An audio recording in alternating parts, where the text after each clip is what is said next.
Chers amis, chers frères, chères sœurs, chers adelphes, écoutez la bonne nouvelle.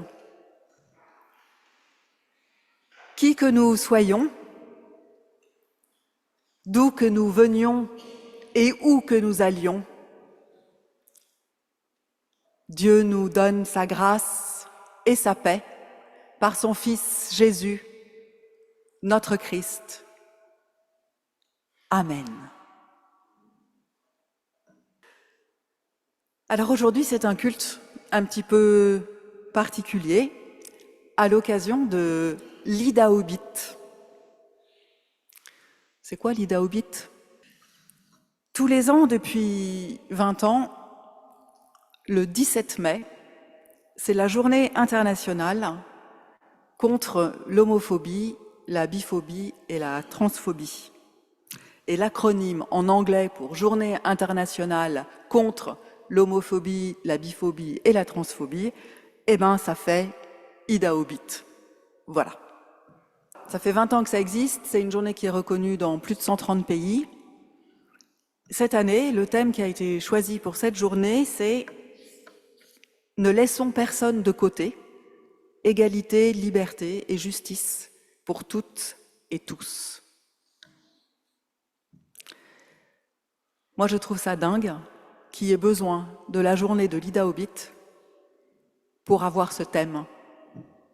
Alors vraiment, merci aux personnes à l'origine de l'Ida Obit de nous avoir rappelé que nous n'allons laisser personne de côté et que nous allons nous battre pour l'égalité, la liberté et la justice pour toutes et tous. Ce jour-là, le 17 mai, à travers le monde, il y a plein d'actions de sensibilisation et de prévention pour agir contre les personnes LGBTQ+. Alors voilà, oui, je sais, on n'est pas le 17 mai, mais c'est comme ça. Ce matin, ce sont les membres du groupe Foi et LGBT qui est porté par cette paroisse qui vont vous guider pour ce culte. Ce groupe Foi et LGBT existe depuis, je pense, 2 ans maintenant. Il s'est trouvé un nom fantastique, il s'appelle Queer en Christ. Il rassemble une 40aine de personnes qui viennent de plein de paroisses chrétiennes différentes de la région parisienne. Je vous ai accueillis en disant « chers frères, chères sœurs, chers adelphes ». Adelphes, c'est un mot qui nous vient directement du grec pour parler des enfants d'une même famille, sans avoir besoin de distinguer entre les filles et les garçons, entre les sœurs et les frères.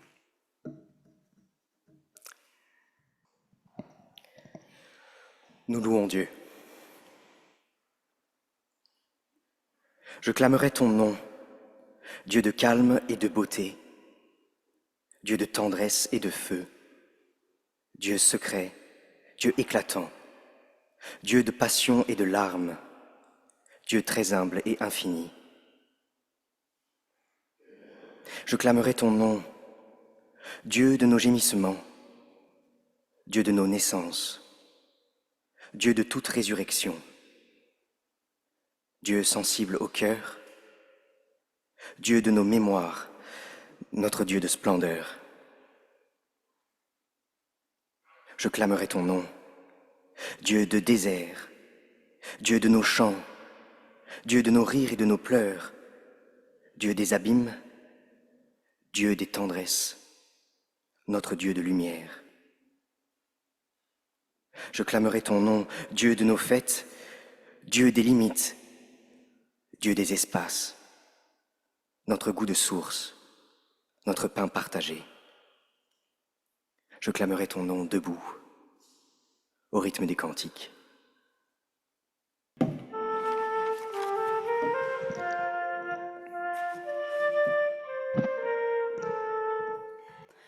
Je louerai l'Éternel de tout mon cœur.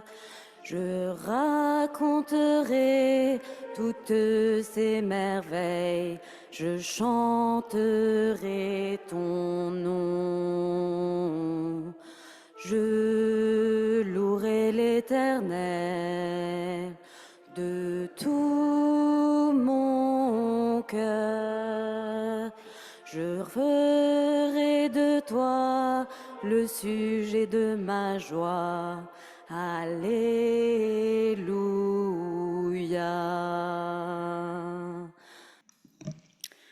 Seigneur, nous voici devant toi, fatigués, inquiets, angoissés, insatisfaits, pleins de sentiments de culpabilité ou de regret, si souvent découragés. Nous avons parfois tant de mal à savoir quoi faire et où aller, à avoir confiance pour les jours à venir et reconnaissance pour les jours passés.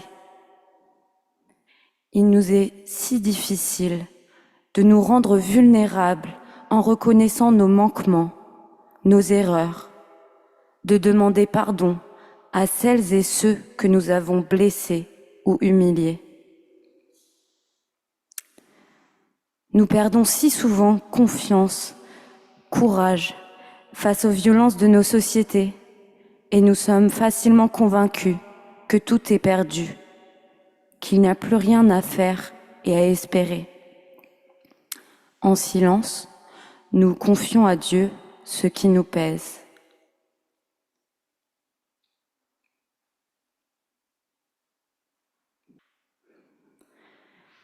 Seigneur, nous avons besoin d'être rassurés et relevés. Nous avons besoin de ta patience et de ta persévérance à nous aimer. Renouvelle en nous la confiance et l'attention à tout ce qui vit et donne-nous de te recevoir chaque fois que tu frappes à la porte. Amen. Et je vous invite à vous lever pour recevoir la grâce. La grâce nous est donnée. La grâce nous est donnée comme la lumière dorée de la fin de journée, comme la pluie sur la terre sèche, comme un sourire ami dans un moment de détresse. La grâce nous est donnée.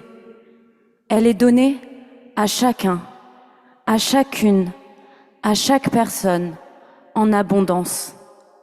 Oui, dit le Seigneur, vous sortirez dans la joie et vous serez conduits dans la paix.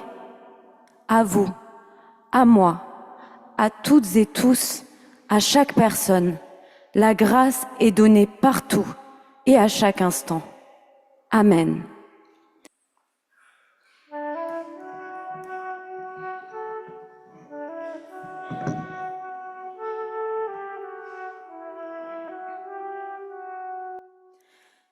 Tel que je suis sans rien à moi, sinon ton sang versé pour moi et ta voix qui m'appelle à toi, agneau de Dieu, je viens, je viens. Avant d'ouvrir les Écritures, nous prions.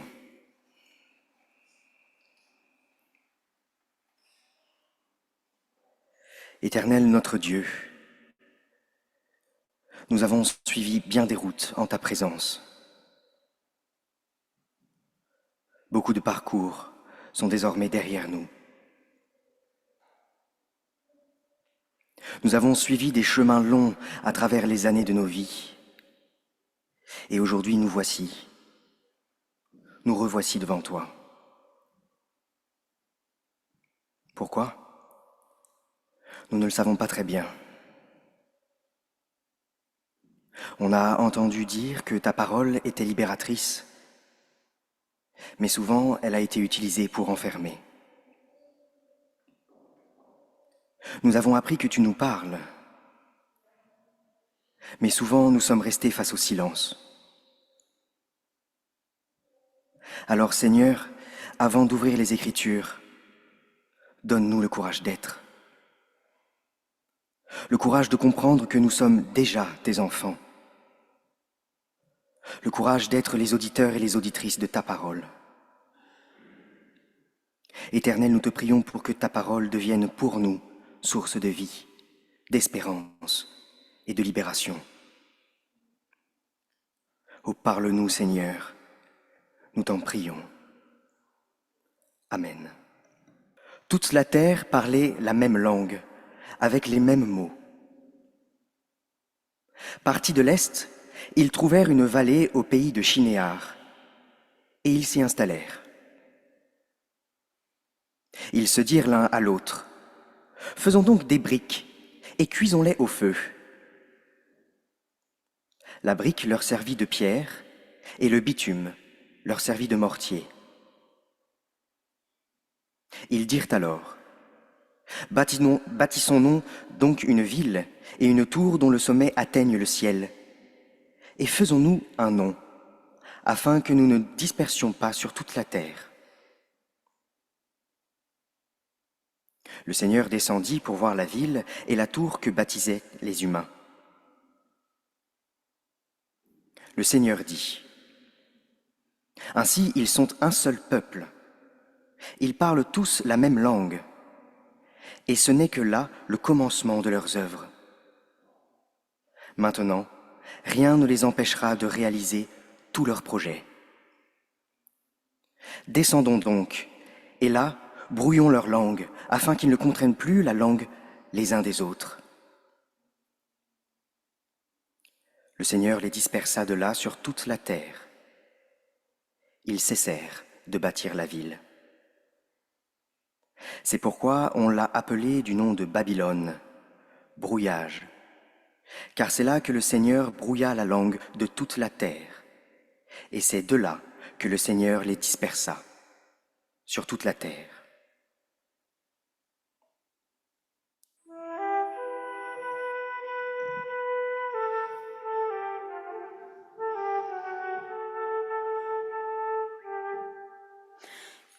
Ta parole est naissance, comme on sort de prison. Ta parole est semence qui nous met la moisson. Comme un souffle fragile, ta parole se donne, comme un vase d'argile, ton amour nous façonne.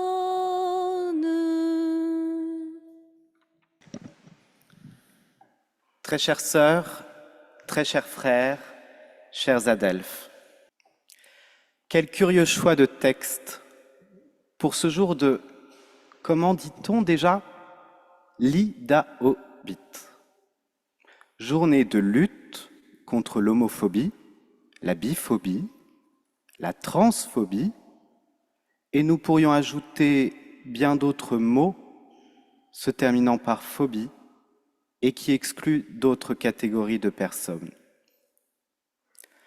Des mots complexes, encore des mots, toujours des mots. N'est-ce pas trop de mots? La Bible nous éclaire dans de nombreux passages sur l'usage que nous faisons du langage. La semaine dernière, nous célébrions la Pentecôte, ce moment où les disciples se perdent eux aussi dans la foultitude des langues, si bien qu'on les pense avinées. Et ce mythe que nous venons de lire, souvent mis en parallèle du texte de Pentecôte, nous fait encore entendre un obscur brouhaha. Pentecôte, la bénédiction, Babel, souvent perçu de prime abord comme une malédiction, une punition. Qu'en est-il? Ce mythe, vous l'avez compris, c'est d'abord une belle tour de briques, symbole d'une société uniformisée.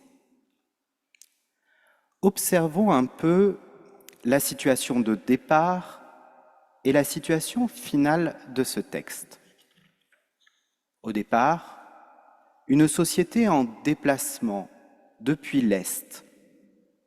J'ai l'impression qu'ils sont dans une situation d'errance peut-être. Ce n'est pas une situation très agréable, l'errance. Et elle trouve à se stabiliser, à s'unifier. C'est plutôt chouette. Et voilà qu'à cause de l'intervention de Dieu, elle se retrouve divisée et dispersée. C'est à n'y rien comprendre. Qu'est-ce qui lui a pris à Dieu? Personnellement, je me suis parfois demandé si Dieu n'était pas jaloux dans ce passage, s'il n'avait pas peur que les hommes deviennent aussi grands que lui. Mais il n'est dit à aucun endroit que Dieu fait cela par jalousie. Alors, pourquoi diviser ainsi les hommes? Et si l'Éternel, qui nous aime d'un amour infini, avait fait ici, au contraire, le bien de l'humanité? Observons de plus près cette société qui ne parle qu'une seule langue et ce qu'elle peut bien vouloir symboliser. Dans cette société, bien peu de diversité. Une langue, une plaine, un pays et un projet. Un projet qu'ils se disent, comme dit le texte, l'un à l'autre.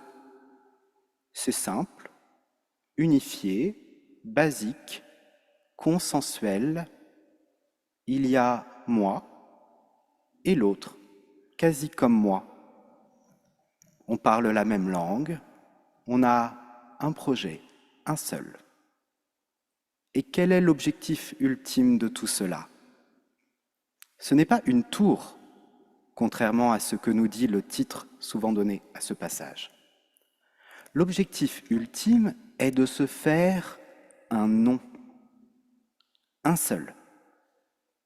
Le reste, ce ne sont que des moyens pour arriver à cette fin. Mais Dieu n'aime pas les faiseurs de briques. En effet, si l'on regarde bien le texte, le projet initial n'est pas de faire une tour, ni de toucher le ciel. Le projet n'est même pas de rejoindre Dieu. Quand on regarde ce texte, il n'est pas fait mention de cet objectif. Le premier objectif est « faisons des briques ». Point. Il existe un verbe hébreu pour dire « fabriquer des briques ». On pourrait dire « briquettons », du verbe « briquetter ». Et le texte nous dit, du coup, quand on traduit mot à mot, « briquettons des briques ». C'est un peu redondant. Puis, comme si on n'avait pas bien compris qu'il y avait des briques, le texte nous dit que les briques ont servi de pierre. Et on va faire une ville de briques et une immense tour de briques avec toutes ces briques. Bref, cela fait beaucoup de briques. Et je pense même qu'on ne devrait pas appeler ce passage la tour de Babel, mais les briques de Babel. Quand un mot se répète autant dans un mythe de l'Ancien Testament, c'est bien souvent qu'il est le plus important. Nous devons donc, pour comprendre le texte, analyser ce symbole. Que symbolise la brique? La brique est faite de terre. Quoi d'autre dans la Genèse est fait de terre? L'humain. Et si la brique qui a été briquettée dans cette société unifiée, uniformisée, n'était autre que l'individu. L'individu emprisonné dans une société autoritaire, que l'on fait entrer dans un moule bien carré. Tu veux trouver ta place dans la construction de notre groupe? Deviens une brique comme les autres. Qui est le producteur de ces briques? Production en chaîne, production à la chaîne de modèles similaires. Ce n'est pas Dieu qui produit ces briques, c'est la société. Dieu, lui, a fait des individus différents. Hommes et femmes, il les créa. Et pas dans une production à la chaîne, mais à la manière d'un artisan. Mais, dans notre texte, la société, elle, crée des briques à la chaîne. Et que fait-elle de ces briques? Elle en fait une tour. Pourquoi donc? Être l'égal de Dieu et siéger au ciel? Mais au moment où les hommes érigent leur tour, dans le récit de ce texte, Dieu n'est plus au ciel, bien au contraire. Et une répétition, encore une fois, nous le montre. Dieu n'est pas dans les cieux, il est sur terre, ici, au milieu de la société, trop occupé à construire sa tour, trop occupé pour le voir. En même temps, elle s'en fiche. Ce n'est pas son projet de rejoindre Dieu. Elle s'est mise en tête de construire une tour et elle est là, la tête dans le guidon, à travailler, travailler. Et Dieu passe. Et personne ne le voit. Oui, Dieu est descendu. Il descend même plusieurs fois. La première fois, au verset 5, il descend pour voir la ville et la tour. Puis au verset 7, allons, descendons, et là, confondons leur langage, comme s'ils descendaient toujours plus profondément en nous. Et personne ne le voit. D'ailleurs, lors de la Pentecôte, récit dans lequel le langage occupe aussi une place si importante, il est aussi question d'un Dieu qui descend à travers l'Esprit Saint cette fois. Dieu donc descend. Et ce qu'il voit, cela ne lui plaît pas. Mais pourquoi cela ne lui plaît-il pas? Il dit « Rien ne peut les empêcher de faire tout ce qu'ils auraient projeté. » Dieu s'oppose-t-il donc à notre épanouissement, à nos projets? Regardons cela d'un peu plus près. Que dit l'Éternel exactement? Rien ne peut les empêcher de faire tout ce qu'ils auraient projeté. Qui est ce « il » ? Quel est le projet? Le « il » de cette phrase, c'est le groupe unifié.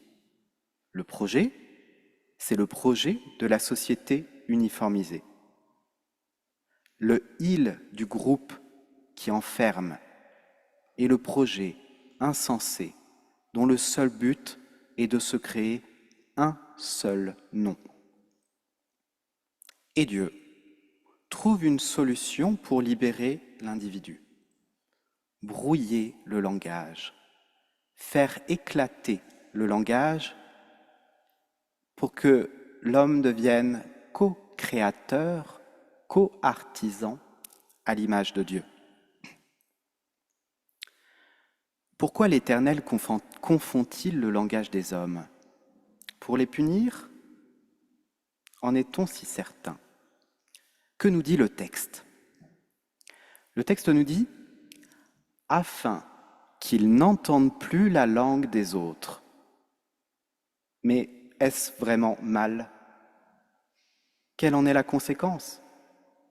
Je me souviens de cette phrase attribuée à Antoine de Saint-Exupéry « Si tu diffères de moi, mon frère, loin de me léser, tu m'enrichis. » Les mots parfois, enferme, comme dans des cases, comme dans des briques. Je suis plus que mon prénom. Je suis plus que mon métier. Je suis plus qu'un paroissien. Je suis complexe. Jésus lui-même nous le rappelle à chacune de ses rencontres. Que fait-il le plus souvent? Il questionne celui qu'il vient de rencontrer. Qui es-tu? Quelle est ta vie?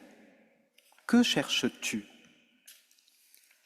Et Jésus lui-même nous invite à tordre le langage pour y répondre. Qui est ma mère? Qui sont mes frères? Nous dit-il quand sa mère et ses frères le prennent pour un fou. Toutes les personnes qui m'écoutent sont à la fois ma mère, mon frère et ma sœur. Il tord le langage. Et Dieu, lui-même, nous invite à nous approprier le langage. Ici, dans le mythe de Babel, mais aussi quand il demande à Adam de nommer les différentes choses de la création, devenant ainsi co-créateur avec Dieu. Mais à force d'user de 1000 mots pour définir les choses, pour nous définir nous-mêmes, on crée un brouhaha du débat. Cela me fait penser à tous ces débats, parfois virulents, autour de ce qu'on appelle l'écriture inclusive, dont on prétend qu'elle trouble le langage et ne permet plus de se comprendre. Mais l'écriture inclusive, ou plutôt devrions-nous dire les écritures inclusives, au pluriel, qu'est-ce que c'est? Ce sont des méthodes plus ou moins pertinentes pour tâcher de dire le réel, de dire la diversité de nos identités, pour tâcher de rectifier notre langage quotidien qui parfois exclut. Et c'est aussi la conséquence du mythe de Babel, le brouhaha. Les peuples qui étaient unis se dispersent, chacun vivant sa vie. On laisse de la place à la diversité. Chacune et chacun trace son propre projet, nomme les choses différemment. Ici, on devient le potier et nous allons façonner notre propre glaise avec l'aide de Dieu. Et notre forme ne sera sans doute pas bien carrée, et c'est très bien. Oui, c'est très bien ce brouhaha, de reconnaître que nous ne pourrons pas totalement connaître l'autre. Nous ne pourrons pas totalement le posséder. Aimer, ce n'est pas posséder. Je vais même plus loin en disant qu'on n'a pas forcément besoin de comprendre l'autre pour l'aimer. Cela me rappelle ce beau passage des Lettres à un jeune poète de Rilke, écrit en 1904, où il appelle à reconnaître l'inconnu dans l'individu. Et il donne cette définition de l'amour. Et cet amour plus humain, dit-il, ne consistant en rien d'autre qu'en deux solitudes qui l'une l'autre se protègent, se circonscrivent, se saluent. Deux solitudes. Alors oui, osons sortir des cadres, des définitions toutes faites. Homme, femme, pasteur, paroissien, mère, père, enfant. Cela ne suffit pas à nous définir. Mon projet de vie n'est pas forcément celui que l'on a imaginé pour moi.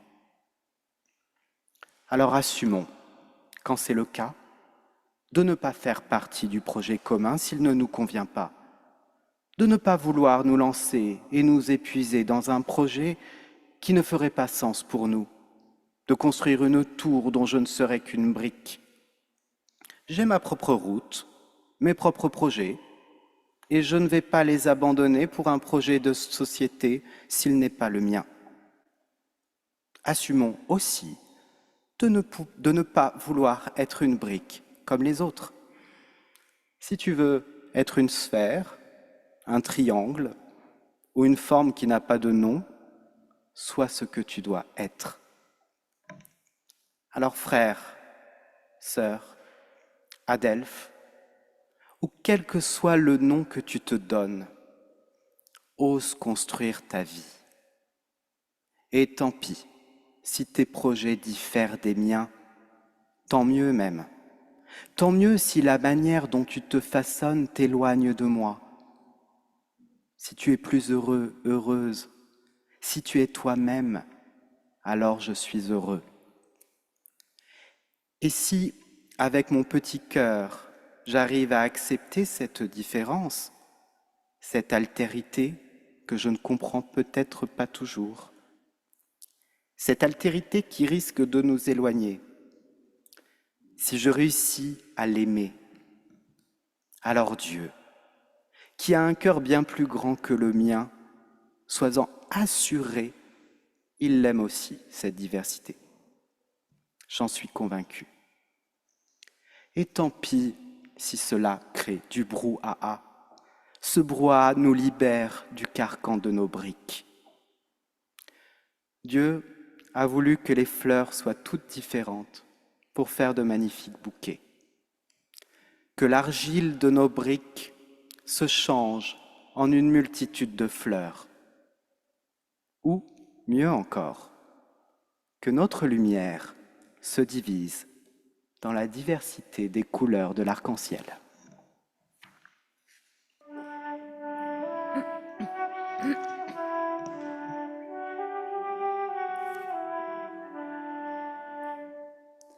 Pour que nos cœurs qui te cherchent soient plus forts, pour que la paix soit au creux de nos efforts, et pour que nos voix te chantent le merci de chaque jour. Ô Seigneur, donne-nous ton esprit d'amour. Et voilà que c'est maintenant le moment de l'offrande. C'est pour nous une façon de rendre grâce à Dieu, de rendre précisément, de lui rendre quelque chose, mais c'est aussi une façon de marquer nos convictions et notre engagement.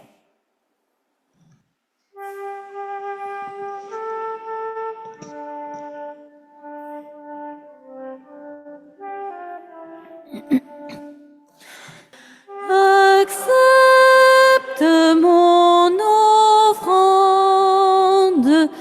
ô Jésus, Fils de Dieu, et que sur moi descende le Saint-Esprit de Dieu.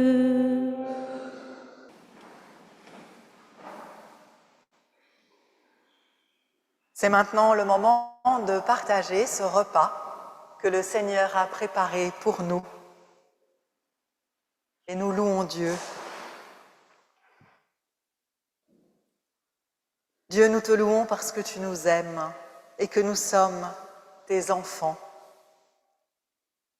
Nous te louons pour Jésus, le Christ, vivant au milieu de nous. Nous te louons pour l'Esprit Saint qui nous rassemble, qui respecte nos différences, notre diversité, et qui fait de nous un seul peuple, ton peuple. Nous te louons pour ce jour où nous fêtons l'Ida Obit, et tous les autres jours qui nous font entrer dans la joie de ton royaume. Ce royaume où la plus petite et insignifiante personne a une place de la même taille que celle de toutes les autres. Oui, Dieu, nous te louons pour ton royaume qui n'adviendra pas si un seul ou une seule est laissé de côté.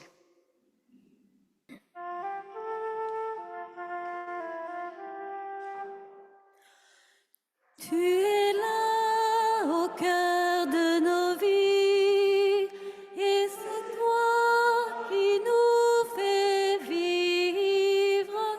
Tu es là au cœur de nos vies, bien vivant, ô Jésus-Christ, dans le secret de nos tendresses. Tu es là dans le matin de nos promesses. Tu es là. Le Seigneur Jésus, la nuit où il fut livré, prit du pain, et après avoir rendu grâce, il le rompit et dit : Prenez, mangez, ceci est mon corps donné pour vous. Faites ceci en mémoire de moi. De même, après avoir soupé, il prit la coupe et dit : Cette coupe est la nouvelle alliance, et mon sang donné pour la multitude. Faites ceci en mémoire de moi, toutes les fois que vous en boirez. Prions. Notre Dieu, toi qui nous rassembles et nous invites, veuille réveiller en nous le désir et l'attente de ton Fils.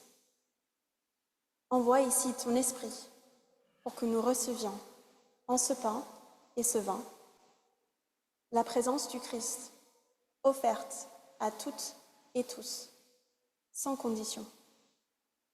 Par ce repas, nous faisons mémoire de Jésus, le Christ crucifié, et nous proclamons sa victoire sur toutes nos morts jusqu'à l'accomplissement de son règne. Voici la table où le ressuscité nous attend.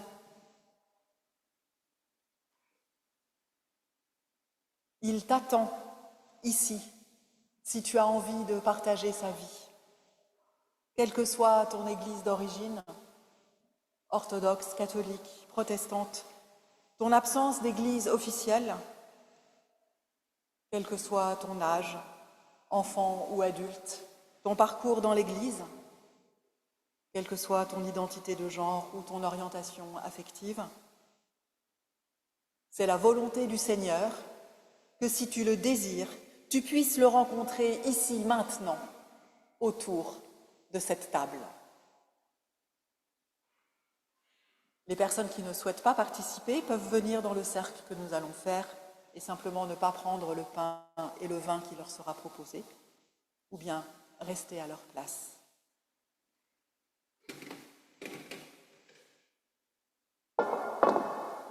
Dans les plateaux de gobelets, il y a des gobelets avec un liquide blanc, c'est du vin blanc, et d'autres avec un liquide rouge, c'est du jus de raisin. Blanc, vin blanc, rouge, jus de raisin.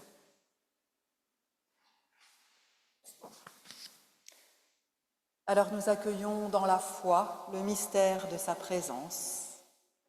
Venez, tout est prêt. Venez faire un cercle autour de cette table. Est-ce que tout le monde a trouvé sa place?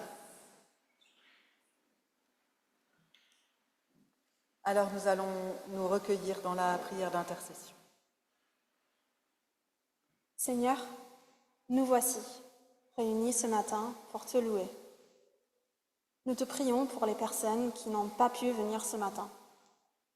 Nous te prions aussi pour nos frères et sœurs, partout dans le monde, qui vivent des épreuves, qui connaissent la maladie, le deuil, la perte, la pauvreté, la discrimination, l'exploitation, le conflit, la guerre, qui ressentent ta présence et ton réconfort au milieu de la tempête. Seigneur, nous élevons nos voix ce matin pour honorer et célébrer nos différences et pour reconnaître et dépasser nos préjugés. Dieu d'amour, tu nous appelles à aimer notre prochain. Aide-nous à prier pour celles et ceux que nous avons du mal à aimer et à voir en eux ta sainte présence. Donne-nous la force d'être acteurs de ton royaume, à pousser contre les vagues de racisme, de xénophobie, de LGBTQ-phobie, de sexisme et de validisme. Guéris nos blessures et celles que nous avons pu provoquer dans autrui. Amène-nous, par ton esprit, à être baptiseurs de paix, à partager la vie en abondance et l'espérance que nous avons en toi. Seigneur, rassemble et ramène tes brebis dispersées, celles qui se sentent rejetées par l'Église en raison de leur orientation sexuelle ou leur identité de genre, ou qui ont le sentiment de devoir dissimuler leur véritable identité pour faire partie d'une Église. Guide nos chemins, afin qu'ils soient un chemin d'accueil et d'inclusion, intérieurement dans nos moments de prière et extérieurement par nos actions.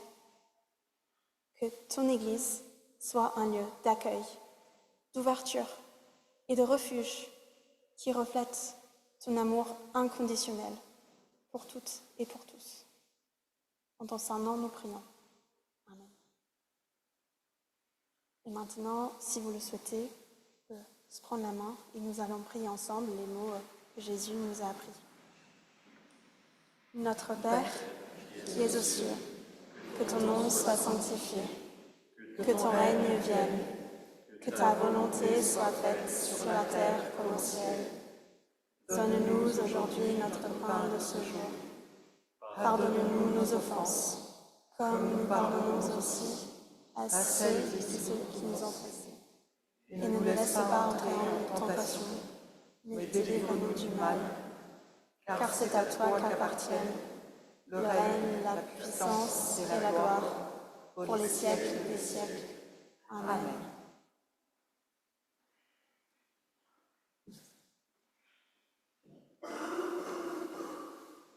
Le pain que nous rompons est communion au corps du Christ. La coupe de bénédiction pour laquelle nous rendons grâce est communion au sang du Christ. Devenons ce que nous recevons et recevons ce que nous sommes. Nous sommes le corps du Christ.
Dieu d'amour, te connaître, c'est vivre. Grâce te soit rendue pour le Christ qui nous accompagne sur nos routes, dans nos détresses et nos joies. Grâce te soit rendue pour l'esprit d'amour et de force que tu veux répandre dans nos cœurs.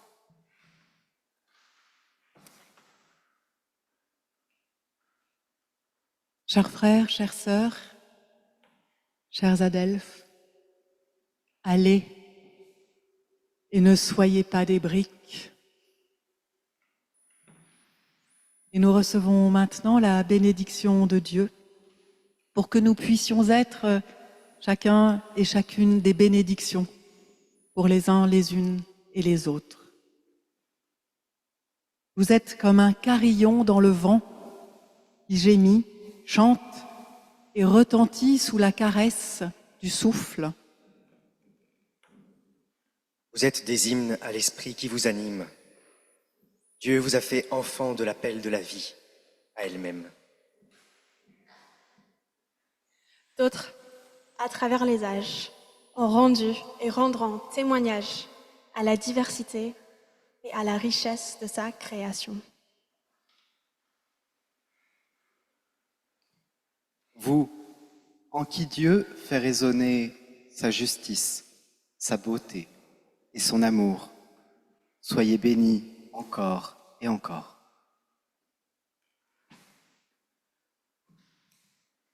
Que l'Éternel fasse briller sa face sur vous et qu'elle vous accorde sa grâce. Amen.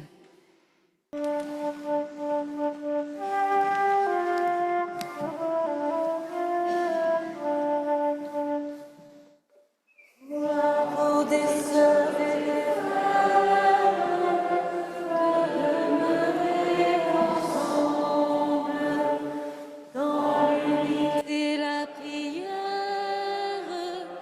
par l'esprit qui rassemble.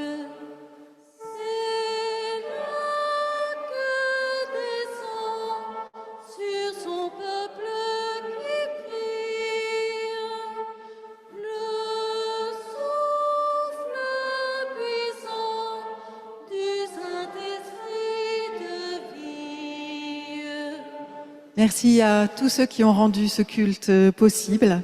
Merci à nos super musiciens, André, Gilles et Léo.